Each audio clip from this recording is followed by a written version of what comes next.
Okay, picture this. You're at maybe a networking event. It's a little out of your comfort zone, but you see someone you really want to talk to. Ooh, I know that feeling. Yeah, so this deep dive, it's like giving you a superpower. Ooh, I like superpowers. What kind? The power of awesome first impressions. I see where you're going with this. We've got all these everyday English phrases, right? And they're like tools, almost like a cheat sheet for navigating those first few minutes, with grace and confidence. That's a great way to put it, because it's not just about the words themselves, is it? Right, exactly. It's how you use them. Exactly. It's about that connection, building rapport.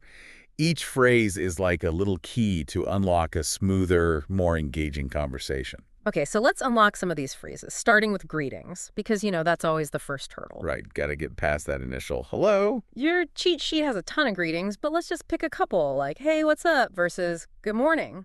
Ooh, good examples. Yeah. Very different vibes. Right. I mean, I might use, hey, what's up, with a coworker at the coffee machine. Yeah, casual, friendly.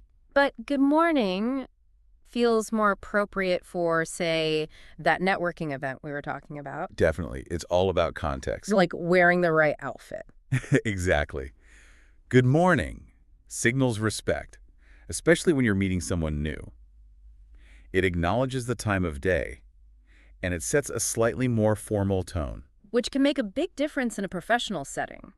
But even with casual greetings, there are nuances. Oh, absolutely. Like, think about long time no see. Yeah, that's on your list too. Perfect for when you haven't seen someone in ages. Right. But maybe not the best for that initial introduction. Huh, yeah. You don't want to assume familiarity you haven't earned yet. So it really is about choosing the greeting that fits the situation. And your relationship with the person. Okay, so the greeting's done. You've made a good first impression. Now, how do you keep that conversation going? Enter the art of small talk. Small talk is so important. It is, but people sometimes underestimate it. They do. It's the foundation for connection, really. And that's where these showing interest phrases come in. They're like little magic spells. They are. Because those simple phrases, they're actually powerful tools. For showing you actually care about what the other person has to say. Right, and making them feel heard, which is huge. Okay, so give us some examples of these magical phrases. Let's see. Well, you've got... Really? How did that happen? I love that one. So encouraging. It is. And you've also got, that's fascinating. Tell me more. These just draw people out. Create that sense of engagement right away. And here's where active listening comes in. Instead of just waiting for your turn to speak, try paraphrasing what they said. Oh, that's a good tip. So it sounds like you're really passionate about this project. Exactly. It shows you're not just nodding along. You're really with them. It's like taking that small talk to the next level. It is. From just Different. words to a real connection. Okay, I'm loving this. I'm already feeling more confident about my next networking event. But what about when you need something from the other person? Ooh, good question. Like you need to borrow a pen, maybe, or ask for directions. Exactly. That's where those polite requests are key. And there's so many subtle ways to phrase them. Right. I'm looking at your cheat sheet now, and it's interesting. Even little tweaks in the wording can change the whole vibe. They can.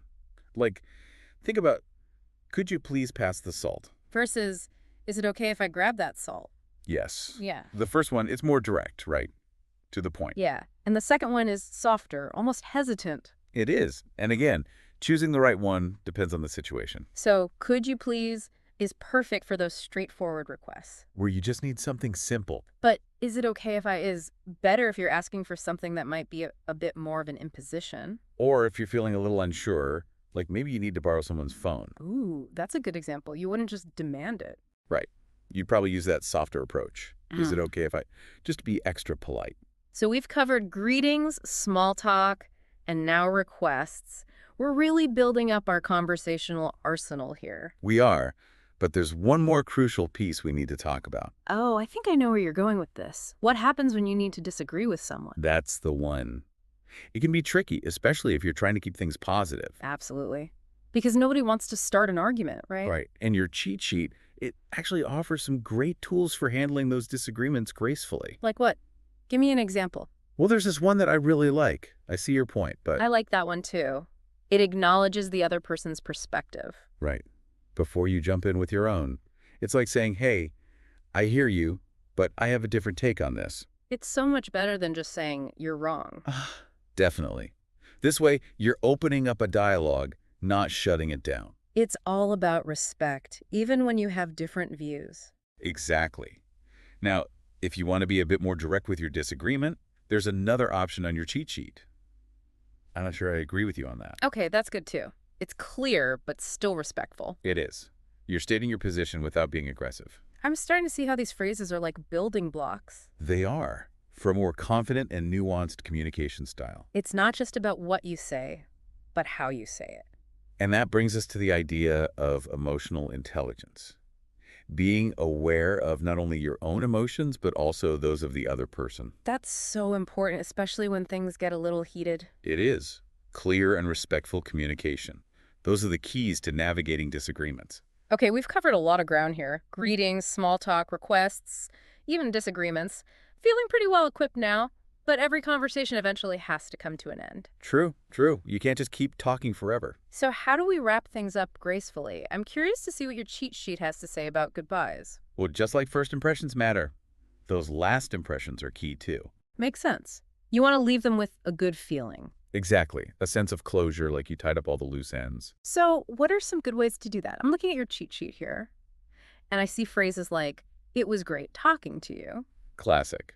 Perfect for those more formal interactions. And then there's, "Catch you later." Much more casual, right? That friendly vibe. And of course, the good old, "Have a great day." Works in almost any situation. A nice general well-wishing. You know, I've always struggled with goodbyes. Sometimes it feels awkward. I get it. It can be like, what do you say after you've said everything? But seeing all these options, it makes me realize there are so many ways to end a conversation smoothly. You've got a whole toolbox now. Pick the right tool for the job. Okay, I'm feeling much more confident about those final moments now. But I am curious, what about those times when you really want to make sure someone remembers you? Oh, I like where you're going with this. We've got some special phrases for that too, like leaving them with a little something to think about. Ooh, that's good. A little intrigue, so how do we do that?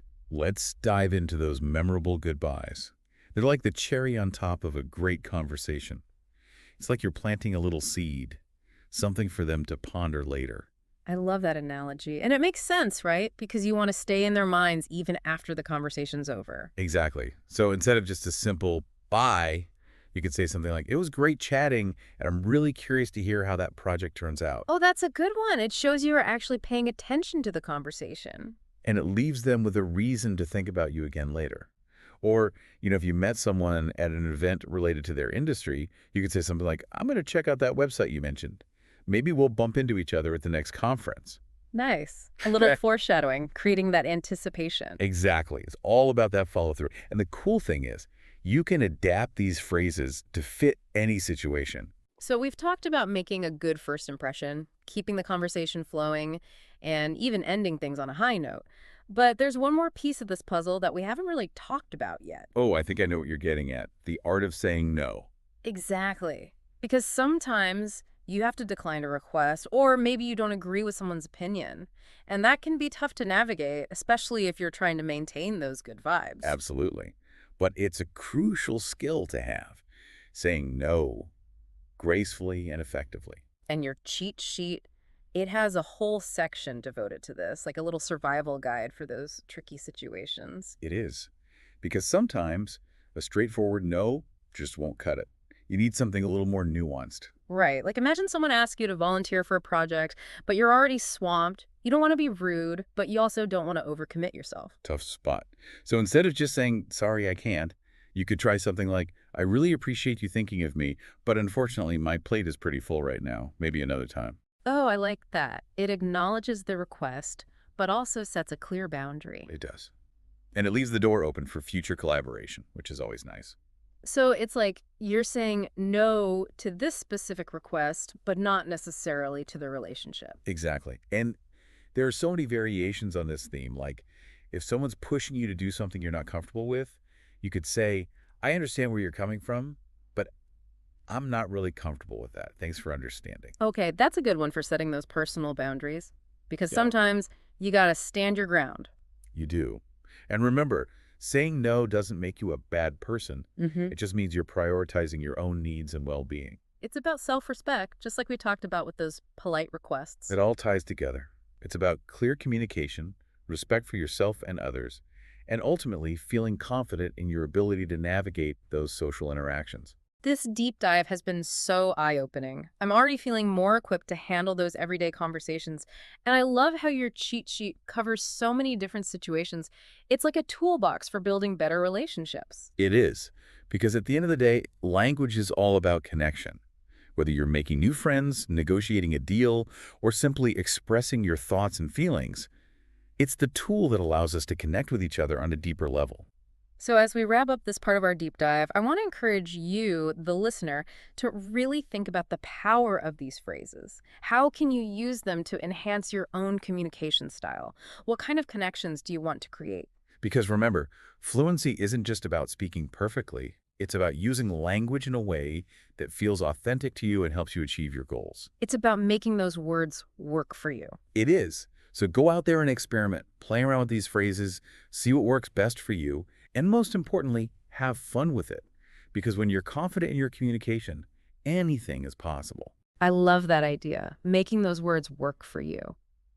It's like we've given you this amazing toolbox, but now it's up to you to use it, right? Exactly. It's not just about memorizing these phrases, it's about internalizing them, making them your own. So they become second nature, Yeah.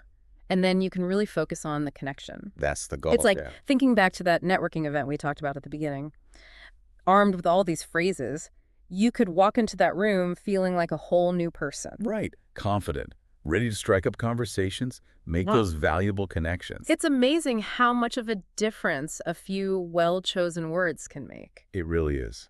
This whole deep dive has been so eye-opening. I'm already feeling more equipped to handle those everyday conversations. That's great to hear. And remember, fluency isn't a destination. It's a journey. Ooh, I like that. It's about constantly learning and growing. Exactly. So as we wrap up our deep dive today, I want to leave you, the listener, with one final thought. I love a good thought-provoking question. Hit me with it. Okay, so you've got this toolkit of phrases now. What kind of conversations do you want to have? What doors do you want to open? How will you use this newfound fluency to really connect, create, and make a difference in the world? That's a great question to ponder. It's like the possibilities are endless. They really are. Remember, language is powerful, and when you use it with intention, you can achieve amazing things. I think that's a perfect note to end on. It's been a pleasure exploring these nuances with you. And to all our listeners, thank you for joining us on this deep dive. We'll see you next time.